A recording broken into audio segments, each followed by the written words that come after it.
Good morning. Ano pong ating bossing? Tumasakit ito. Tsaka yung dito ko. Masakit.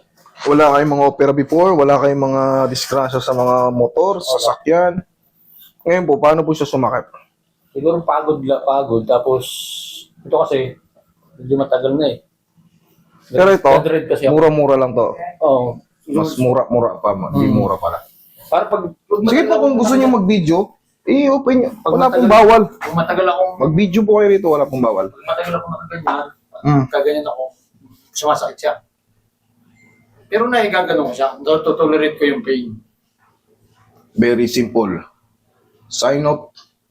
Aging. Ganyan ako. Hindi kasi, yan.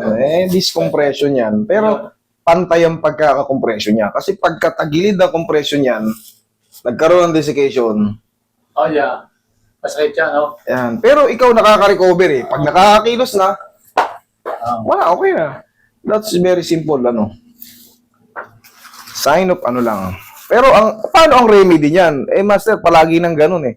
Konting ganun ko pag tumatayo ko. Ayan, no. Pero pagka nakakakilos ako, pag may ginagawa ko, okay naman. Ang gagawin dyan, ibig sabihin, pag may ginagawa pala kayo, nagiging okay kayo. Kahit wala kayong gawin, para mawala yung sakit, ganyan nyo lang yan. I-squeeze nyo lang yan. Kasi kung pilay ka talaga, hindi ka makakabalik. Gumano ka, di masakit na. Nakita nyo, may pupunta rito, nakatuwad na. Kailangan ko nga yung nanonood ako sa inyo. Ganun lang ang remedy niyan. Hindi nyo na kailangan mataranta. Basta tatandaan nyo, pag nakaka-recover kayo ng nakaka-recover kayo, Lalo yung pagka, nakaka-recover. Kaya ako nakakbo. Ayun, tumitining kasi yun. Tumitining yung disc natin. Napipirat siya. So, ang remedy lang yun, haplos ng pagmamahal ng pau at squeeze. Yun lang, totoo lang. Tapos pag, di ba sa likod ng kotse, pantay yun. Mm. Ihiga ako doon, itong nakalawit. Para kung rin nakaganda yung ano ko. Parang matanggal yung Tanggal, compression. Pero kung mapapansin mo, nare-relieve ka. Nawawala siya. Pero ito bumabalik. Kulang lang sa yan, pectus. Relax lang. Dito naman sa shoulder mo, kung dito, to sa muscle na to, ayan, siyempre sa mga trabaho natin. Pero pag dito, sa joint, frozen, ay hindi yan trabaho. Nag-frozen talaga siya. Papunta siguro to dyan. Okay, buti. Ang sarap. Higa kang patagilid. Sana. Yan. Pag nakagaya, masakit. O, sige. Mamaya, pag gaganyanin kita ulit, relax lang. Huwag mo lalabanan lang. Kabilang side. Pagka mayroon na kayong iniinda ng mga ganito, syempre, ito yung unti-unting pababagalin tayo. Kaya pag umiidad tayo, kung mapapansin nyo, dati, may nalaglag kang pera. Uy! Pera, pwede mong dampo eh. Pero ngayon, pag umiidad talaga tayo, pera. Tandaan. Kasi gano'n eh. Minsan nga may inaabot lang tayo sa likod ng sasakyan. Oo. Yung meron Ano yun? nangyayari, gano'n. Correct, that is very simple. Sumasakit yung puno. Sign of ano lang yun.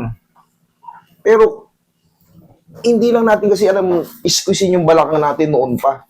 Yun lang naman ang sagot dyan. Tihaya. I-iskusin lang natin yung balakang natin. Kaya nakikita ko sabi yung vaccine. Oo, inahatak yung mga joint-joint dyan para ma-refresh siya ulit. Nagkakaroon ng compression lang yan. Pero itong nararamdaman mo, pantay ang compression. Pantay ang compression to. Hindi katulad yung mga nadidisgrasya, nakakapagbuhat ng mabigat, pumuputok ng biglaan, patagilid. Saka yung kahit nakatayo ka lang ng mga 3 oras pa, mararamdaman mo rito yung numbness. Compression, simple. Squeeze mo yung balakang mo, haplos mo ng pau. Kasi, automatic talaga, tandaan nyo, yung balat natin, mukha natin, nagmamatured, kumukulubot, nagkakaroon ng wrinkles, di ba? Ganon din ang panloob natin. Tumatanda rin sila. Kaya yung matagalang tayo, matagalang upo, pag buwelta balintong natin dyan, kumbaga, bumalik na tayo, gumanon tayo, Meron pain ano. yes, kasi na-hyperextend yung mga tendon, yung mga ligaments. Okay, dapa. Na dati naman nung mga bata tayo, okay pa. Flexible tayo. Pero ito, hindi talaga totaling pila ito. Kulang lang to sa haplos ng pagmamahal ng pao. Yan lang yan. Hindi literal na pagmamahal lang. Yun ang tawag ko sa ano eh. Yun ang tawag ko sa haplos ko. Relax na.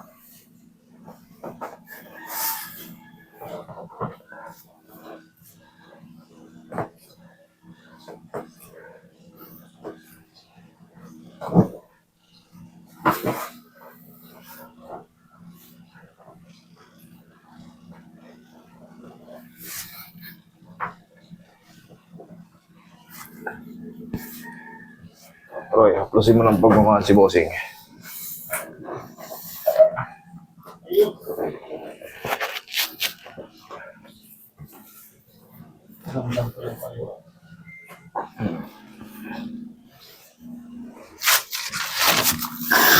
Papunta sa senior o senior na, kahit pa paano, Punta pala. sa 3 months or 4 months, magpa-reset kayo ng isa.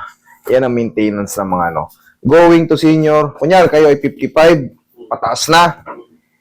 3 buwan or 4 na buwan, magpa-reset kayo ng isa. Yan ang pinaka-best na ano. Para yung mga pinagod nyo ng 3 buwan or 4 na buwan, marirelax, marirelease yung mga ano, joint nyo. Marami naman kami nagre-reset. Manood lang kayo sa kanila o sa amin para makita nyo kung sino yung marunong, kasi medyo delikado po yung reset eh.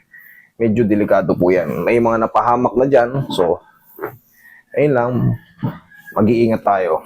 Manonood tayo sa... Panoorin muna natin sila bago pumpahan. Pero kung ang gagawin nyo ay full body massage lang, ay kahit saan. Basta sabihin nyo lang, soft to medium lang po ako ha. Huwag nyo na akong i-hard. Kasi gusto ko lang ma-relax. Pero kung reset, may mga hatak-hatak, rocking, ay medyo delikado. Baka kasi yung iba na-overpower.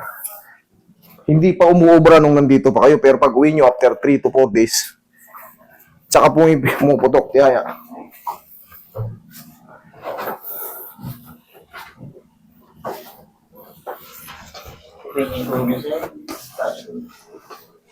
Okay pa. Ito yung pinakamasarap sa lahat.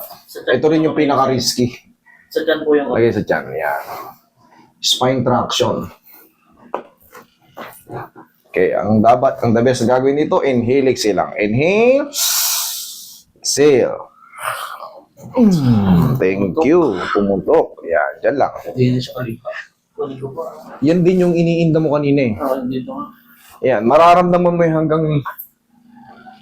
hanggang baba. Yung nararamdaman ko yung ano na parang humipo yung ano ko dito. Hindi na. Okay. Ano ko, wala na. Pag gumagano ko, mas masakit yun eh. Ngayon, wala na. Kasalanan mo yan. Pumunta ka rito eh. Ang gagawin natin dyan, tandaan nyo yung tinuturo ko sa video. Pagising pa lang sa umaga, simple lang oh. Huwag yung lakasan. Kaya, 1. Para lang kayo naglaro. Mayroong tutunog dyan. Pero ito nga sir, tatao. Yan, di pa tapos yan. Umaganyan ako, di ba? Pumuputok yan pag sinusuntok ako. Ito hindi eh. Walang problema kung hindi man pumutok. Ang mahalaga, walang pain. Ah, Pero kung may nangangawit, may kumikirot, dumagutok, dapat natin baguhin yung posisyon yan. Pero kung ganyan-ganyan kayo, walang tumutunog, wala nang masakit. Ako doon, may diferensya anak Hindi naman talaga may mga ibang tao na may lumalagotok yung katawan, mayroong iba naman. Basta tatandaan nyo, basta walang pain or yung kinikreate ng awit, lumagutok siya ng konti. Ayan para may ground na parang pagod na pagod Hindi pwede yun. Di ba pag may pain, gusto mo umalis, di ba? Minsan naglalagay ako ng bola. Dinidiin mo para sumakit. Oo, nilalagay ko. Ikaw pala may problema eh. Hinahanapan mo pala ng sakit yung sarili mo. Kakaiba ka rin eh. Kaya wala namang masakit eh. Kumbaga... Parang feeling ko ba, nung maga siya, parang feeling ko lang. Pero wala masakit. Hindi baka sa tulong ng trabaho mo, lumalaki ang muscle natin Tandaan nyo, yun lang palaging tatandaan nyo, basta walang pain, nothing to worry. Walang problema yan. Pero kung nangangawit, sumasakit, tapos parang umaabot pa rito sa leeg nyo, iyan, mabahala kayo. Pero kung wala namang pain, Nothing to worry. Eh, ikaw, hinahanapan mo ng pain, dinudurog mo ng bola kung anong mga hinahawakan mo. Eh, ikaw may problema. Kung baka, hinahanapan mo eh. Dinadagdagan mo ng ano eh. Paano yan? Na yan. Hindi ako makakatulog. Dahil nararamdaman ko masakit. O yun, pag may masakit, may problema yun. Pero pag wala, okay, upo. Alam mo, nakahugot na yung nakatarak doon. Wala na. Sabi ko nga sa inyo, madali lang to. Basta ipaliwanag nyo lang yung mga ano nyo. Humihirap lang naman yan pag may mga durug na disc. Kaya nga sabi sa kanya, pantay yung compression mo. Kasi hindi ka talagang totaling pilay. Kasi kung may desiccation ka, Pagilid lang. tagilid ka talaga. Nakikita ko ngayon sa iba. Tumatagilid talaga kasi nga hinahanapan mo ng maalwan ka eh. Maglalakad ka ngayon, hindi mo mapapansin kasi maalwan ka sa ganito. Pero yung nakakakita sa'yo, pre, tagilid ka na. Oo. Pero dito kasi ako naaalwanan eh. Pag diniretso ko yan, masakit oh. Ibig sabihin, hindi pantay yung compression ng disc mo. Tapos sir, maglalambing na rin kayo ng pau, ha? Ganyan-ganyanin ka lang, ha? O, tayo. Lalo sa umaga. Sa gabi, pagka ng trabaho. O, pagising sa umaga, o. Ayun o. 1. Yan lang. Yan. Tama yan. Huwag marami. Okay na yung 1, 2 lang. Okay? Okay. Sige. Thank you. Thank you.